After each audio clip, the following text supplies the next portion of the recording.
你有没有过这种时候，明明累得要命，脑子却怎么也停不下来？白天那句没有讲好的话，半夜还在心里重播，别人过得比你好，你嘴上说不在意，心里却像被针扎。事情都过去好几年了，你还在懊悔当初要是怎样就好了。我们这一代人最折磨自己的，往往不是外面发生了什么，而是脑子里那些放不下、停不掉、绕不出来的念头。可是1300多年前，有一个不识字的樵夫，只因为听到别人念一句经，整个人就醒了。后来他成了禅宗的第6代祖师，留下一句连现代人都吓一跳的话：本来无一物。原来你拼命想抓住、想守住，怕失去的那一大堆东西，本来就一样也没有。这个人没有上过学，不会写字，靠砍柴养活老母亲。可他讲出来的道理，被弟子记了下来，成了佛教史上唯一一本由中国人讲，却被尊称为经的书。1000多年来，不知多少在红尘里被烦恼压得喘不过气的人，靠他把心放下，把日子过轻。这本书就是《六祖坛经》。今天20分钟，我帮你读完它，也帮你回答那个藏在心底的问题：我们到底要怎么样，才能放下那些放不下的执念，真正活在当下？先花2分钟，认识一下这个改变了整个禅宗的传奇人物。他叫慧能，唐朝人，从小丧父，家里很穷，靠砍柴卖柴跟老母亲相依为命，是个不识字的文盲。可命运的转折来得毫无预兆。有一天，他在街上卖完柴，听见有个客人在念一部经，念到其中一句，慧能整个人愣住了，心里像被什么东的敲了一下，当下就有所领悟。他一问，才知道那是《金刚经》，让他开悟的那一句叫“因无所住而生其心”。先讲清楚，这是《金刚经》的话，不是慧能自己发明的，但他就是听这一句听通了。就这样，他被一句经点醒，千里迢迢跑去拜禅宗第5代祖师弘忍为师。可他一到寺里，弘忍没有让他读书打坐，反而把他丢去后院舂米，做了8个多月的杂工。后来五祖要选接班人，叫大家各写一首偈子，看谁真正悟了。寺里最有学问的大弟子神秀，在墙上写了一首，大意是要时时刻刻擦拭自己这颗心，别让它沾上灰尘。讲的是勤修，写得很好，可五祖看了，觉得还差一层，没有真正见到根本。慧能听人念了这首偈，摇摇头，请人帮他也在墙上写了一首。他不识字，是用讲的：菩提本无树，明记忆非台，本来无一物，何处惹尘埃？这一下，整座寺都震动了。五祖半夜悄悄把慧能叫进房，为他讲《金刚经》，慧能彻底大悟，当下把衣钵传给了他，他就成了禅宗第6代祖师，史称六祖。一个不识字的樵夫，凭什么赢过满腹经纶的大弟子？接下来，我用《六祖坛经》的5个重点，把这套放下执念、活在当下的智慧讲给你听。如果要用一句话总结《六祖坛经》，那就是慧能在墙上写的那句“本来无一物”。这4个字是整本书的钥匙。他在说，你以为实实在在、非抓不可的好多东西，你的面子、你的身份、你跟别人的高下、你对过去的悔、对未来的怕，从根本上看，并没有一个真实不变的本体，是你的心自己抓出来、执着出来的。你一旦看穿这一点，那颗绷了很久的心就松了。所以禅宗讲的放下，不是叫你什么都不要，躺平摆烂，辞职出家。他讲的是心的放下，是你的心不再死死粘在那些其实抓不住的东西上。神秀那首偈讲的是时时勤拂拭，要拼命擦灰尘。慧能高明的地方在于，他直接告诉你，镜子本来就是亮的，你那颗心本来就是干净的，问题不在灰尘多，而在你一直以为自己很脏，一直在跟灰尘较劲，这份较劲本身才是烦恼的来源。而且我要先说清楚，禅宗最反对的就是把道理讲得玄之又玄，高高挂在天上。慧能讲过一句很重的话，叫佛法在世间，不离世间觉。真正的修行不在深山古寺，就在你的柴米油盐、职场家庭、每天的起心动念里。所以这集每一个重点，我都会把它从天上拉回地面，变成你今天正能用的东西。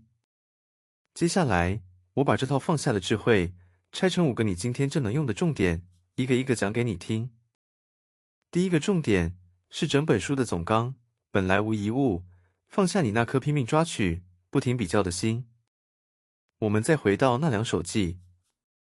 神秀把心比喻成一面镜子，要你时时勤拂拭，别让它脏，这当然是很努力的修行。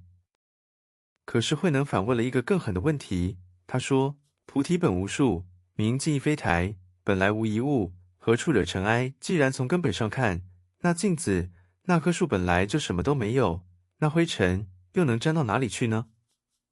这话听起来很玄，但拆开来看一点都不玄。他戳破的是我们心里那种永远觉得自己不够，永远在跟别人比的执念。我们总觉得手里要抓满东西才安心，更高的职位，更多的存款，别人的肯定。一旦抓不到，或抓到了又怕失去，心就一刻不得安宁。慧能说，这些东西本来就没有一个是非有不可的，是你的心先把它们看得太重，才被它们绑得太死。举个例子，社群网络上，大家都在晒最光鲜的那一面，晒旅游，晒名牌，晒升迁。你滑着滑着，心就凉了半截，觉得怎么全世界就我过得最差。可你有没有想过，你是拿自己乱糟糟的后台，去比别人精心剪辑过的舞台？那个让你难受的差距，根本不是真的，是你的心自己放大出来的一个幻觉。当你看懂本来无一物，就不会再被那一张张照片牵着鼻子走了。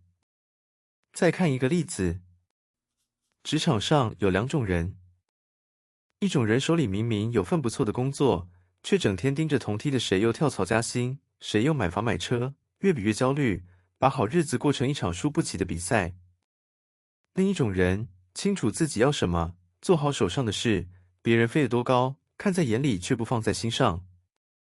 10年后你会发现，后者活得明显稳，明显轻，因为他早就把一定要赢过别人那把尺给放下了。所以放下的第一步，不是去得到更多，而是先看穿，你心里那一大堆非有不可，其实大半是本来无一物。你抓得越松，心反而越定。第2个重点是慧能思想的核心，明心见性，一切答案都在你心里，别老往外面去抓。回到慧能大悟那一刻，他脱口而出的5句话，每一句都以何其自信开头。第一句就是何其自信，本自清净，何其就是想不到。没有想到啊，我这个本心，原来本来就是清净圆满的。他这一惊的是，我绕了这么远的路，吃了这么多苦，原来我要找的东西，从来就在我自己身上，从没有丢过。这就是禅宗最了不起的地方，佛不在天上，不在庙里那尊经身上，就在你自己心里。每个人的本心本性，本来就是完整的、清净的，不缺一块。你不需要向外去求、去拜，只需要回过头来，认出那个本来就在的自己。差别不在外面，全在你这颗心是迷是悟。举个例子，很多人活得很累，是因为把自己的价值整个压在了外面。要等到主管夸一句才觉得自己行，要等到别人暗赞、羡慕才觉得这天没有白过。于是他的情绪像被一根线牵在别人手上，别人轻轻一拉，他整个人就晃。可一个懂得向内看的人不一样，他知道自己值不值得，这份笃定是藏在自己身上的。少了那根线，他反而站得稳了。再看一个例子，现在好多人焦虑时会疯狂往外抓课程，抓大师，抓一个又一个能拯救我的方法，越抓越慌。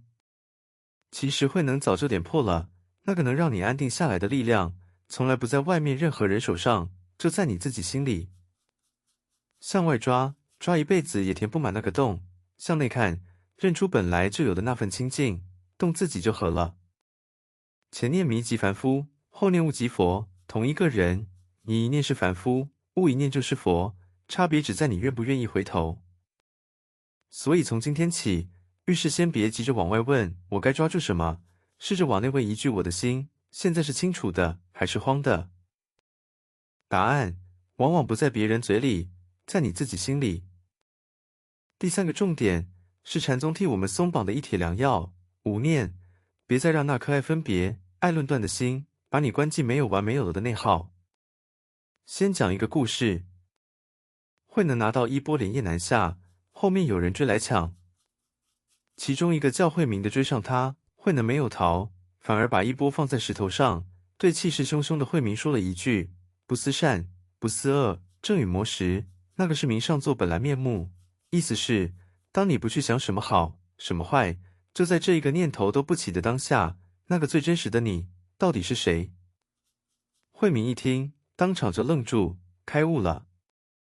慧能想点破的是我们脑子里那套永远停不下来的分别心。我们太习惯把每件事切成两半，这个好，那个坏，他对，我错，然后死死抓住好，排斥坏。你有没有发现，我们大半的内耗都来自这种没有完没有了的评判，尤其是评判自己。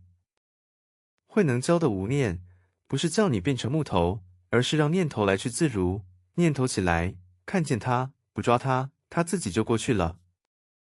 举个例子，你晚上躺在床上，脑子突然冒出白天一件糗事。一个分别心很重的人，会立刻给自己定罪：我怎么那么蠢？别人一定在笑我。一个念头勾出100个，越想越睡不着。可如果你懂无念，你会看着那个念头升起，知道这是一个懊悔的念头，但不去抓它，不编故事，它就像水面的涟漪，荡一下，自己就平了。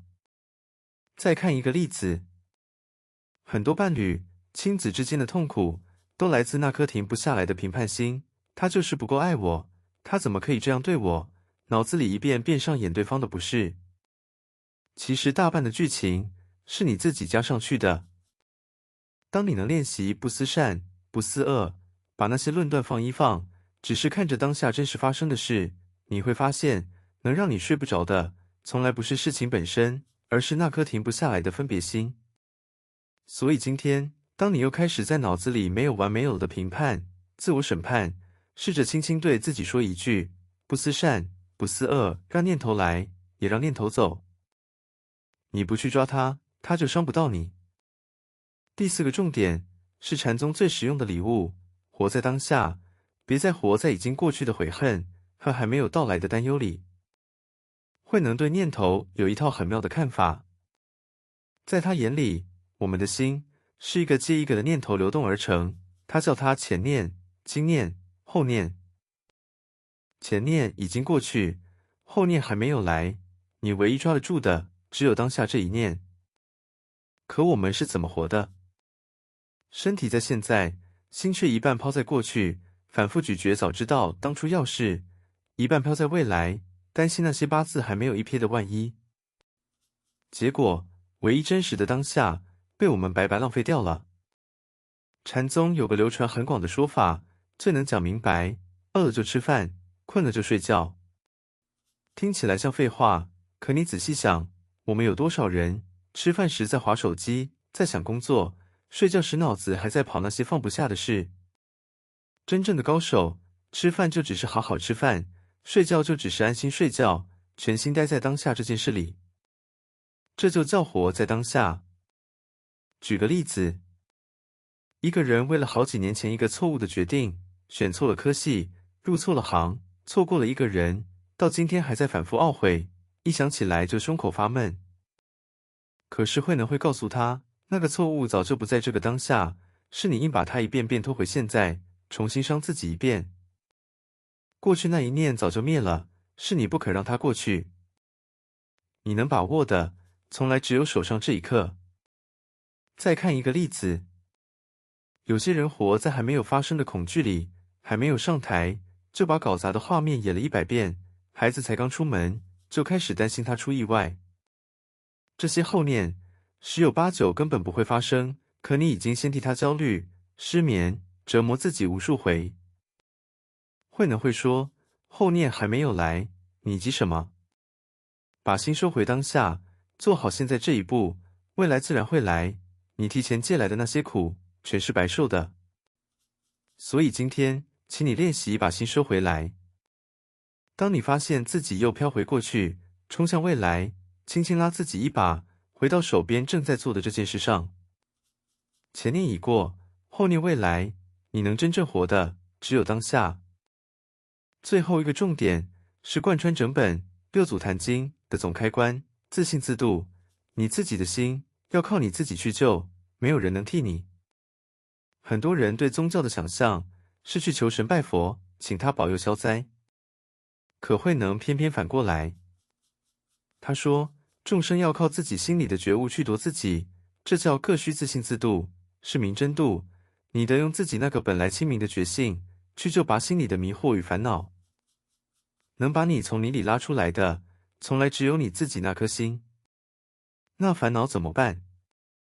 慧能讲了一句特别让人安心的话，叫烦恼即菩提。菩提就是觉悟。烦恼跟觉悟不是两个东西，而是同一颗心的两面。他说的更细，前念着尽即烦恼，后念离尽即菩提。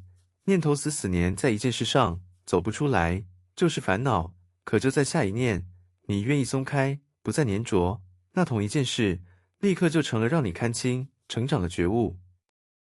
烦恼不必消灭，它本身就是你觉悟的入口。举个例子，一个人被一段感情伤得很深，如果他一直黏在为什么是我里走不出来，这份痛就是纯粹的烦恼，反复折磨他。可是哪天他转了一个念，开始去看这段关系教会了我什么，以后要怎么更爱自己，同样这件伤心事，立刻变成了让他长大的养分。事情没有变，是他那一念，把烦恼转成了菩提。救你的，从来是你自己这颗心。再看一个例子，生活里让你最烦的那个人、那件事、难搞的同事、挑剔的家人、一次难堪的失败，你可以一直抱怨，等着别人来改变，也可以反过来想，这正是在磨我的耐性，逼我长出新本事。同样的处境，怨的人被他困死，悟的人拿他修行。这个弯，只能你自己拐。所以禅宗到最后告诉你的，不是去外面找救世主，而是回过头来，认领自己这颗心。你的烦恼要自己解，你的执念要自己放。守住这颗心，转得动这一念，你就握住了救自己的那把钥匙。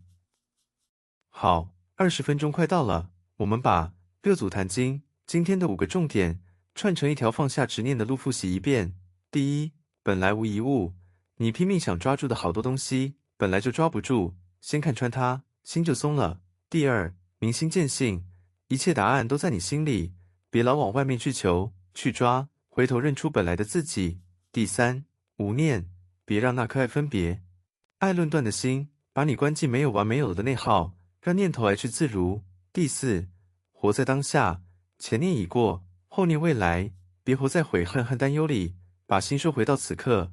第五，自信自度，你的烦恼要自己救，烦恼即菩提，转一个念，痛苦就成了觉悟。你发现了吗？慧能从头到尾都在讲同一件事，我们的苦大多不是世界给的，而是我们的心抓着太多东西不肯放。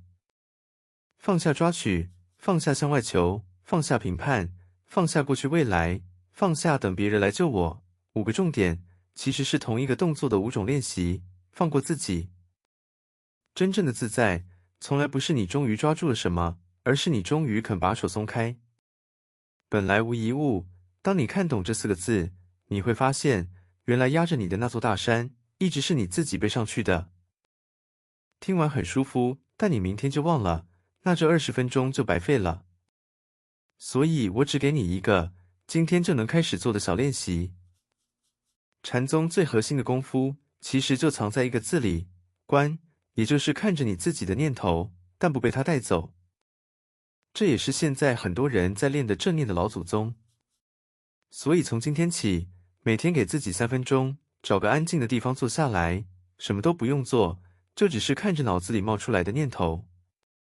一个念头起来了，可能是一件烦心事，一句懊悔，一个担忧，你不用赶它走，也不要跟着他编故事，只是在心里轻轻记一句：哦，一个念头来了，然后看着它，像看天上的云一样，让它自己飘过去。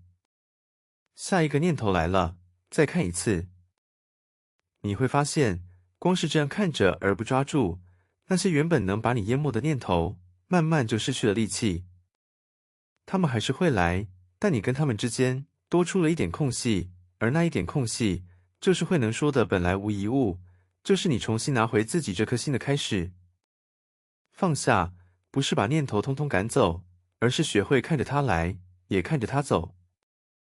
如果这集对你有帮助，记得订阅这个频道，我每周都会帮你用20分钟读完一本值得读一辈子的经典。下一集我们要读的是佛家智慧里最精炼的2部《心经》和《金刚经》。如果说六祖坛经教你放下执念，那这2部经会直接带你看穿那个让你执着的根源，到底什么是空？为什么因无所住而生其心？短短7个字，能让慧能当下开悟。我们下集一起把它读透。最后留一个问题，在留言区告诉我，你心里现在有没有一件一直放不下的事？如果用慧能的眼光重新看一次，它真的有那么重要吗？我们下集见。